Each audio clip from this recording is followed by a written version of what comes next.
Milwaukee axe, the axe blade, with some nails. We still got some nails from the last one, and we added a few more just to make it fair.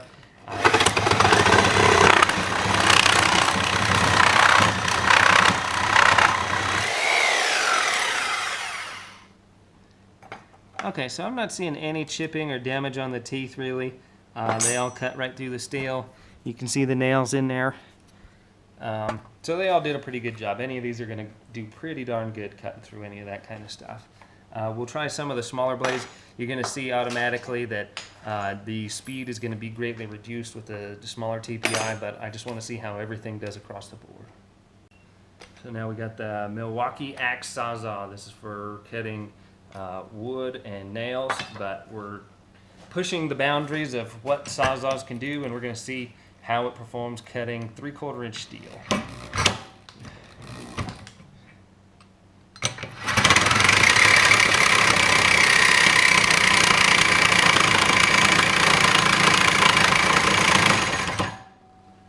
Camera's moving.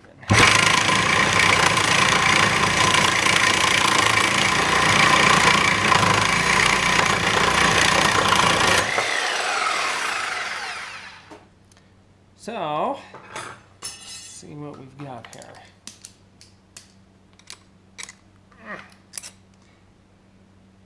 The Milwaukee cut through 3/4 inch steel, and it did not lose one tooth blade.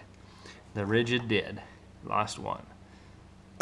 So, you can see the times below. Just kind of time these on your own if you want to see which one's slightly faster than the other. But that's actually extremely impressive. I mean, that's a heavy-duty blade to be able to cut 3/4 inch steel like that. That's pretty cool. But that's what we're here to do. We're here to use and abuse these things and see what happens. So I'm pretty darn impressed with that, actually. Something about that extra thickness of the tooth, instead of coming to a fine point like these, really does help strengthen it. We got our axe loaded up. We're going to be cutting tool steel. This is going to be a Rockwell hardness scale rating of 54 to 58. So we'll see what it does.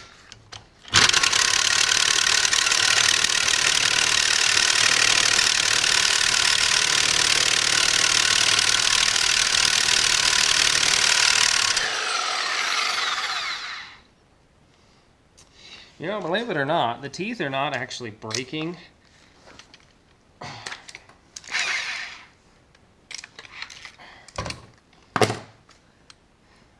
But they are starting to wear down. So if we continue to do this, it's going to just continue to wear those down. It did make a little dent. So as far as these two go, there's definite advantage to having that that extra wide tooth and that back cutting tooth as opposed to the pointed tooth. Obviously, this would last much longer in wood than the other saw blade. But it's probably not going to be a competitor in the steel and the hardness steel, because we're only going to get harder from here. And just for fun, we're going to see if the Milwaukee axe that we were using earlier, that we kind of messed up on the steel, would actually cut through this. Cinder block is actually softer than most people think. It's actually not that hard at all, but we'll go ahead and see what it does.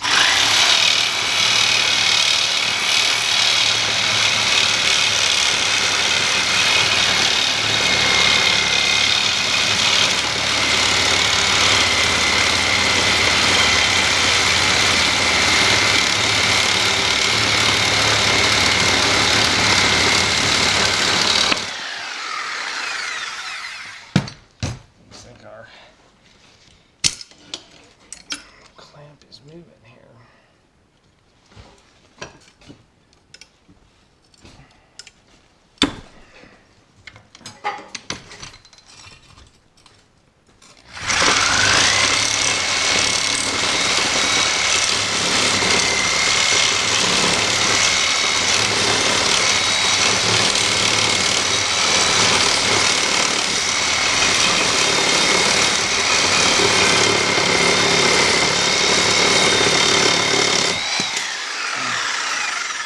Now, will the axe blade, is that pretty cool? Yeah. Has very many people tried and tested that? Probably not. But If you've got a small amount to do and all you got's a demo blade, hey, it'll do it. It'll probably do it with cinder block, and it'll probably do it with brick. It's not going to do it with floor tile, and I guarantee you it's not going to do it with high strength concrete, actual real concrete. Like I said, cinder block's a lot softer than most people think. There's a lot of videos that have demonstrations on cutting cinder block, simply because people think it's as hard as concrete, but it is absolutely not. So.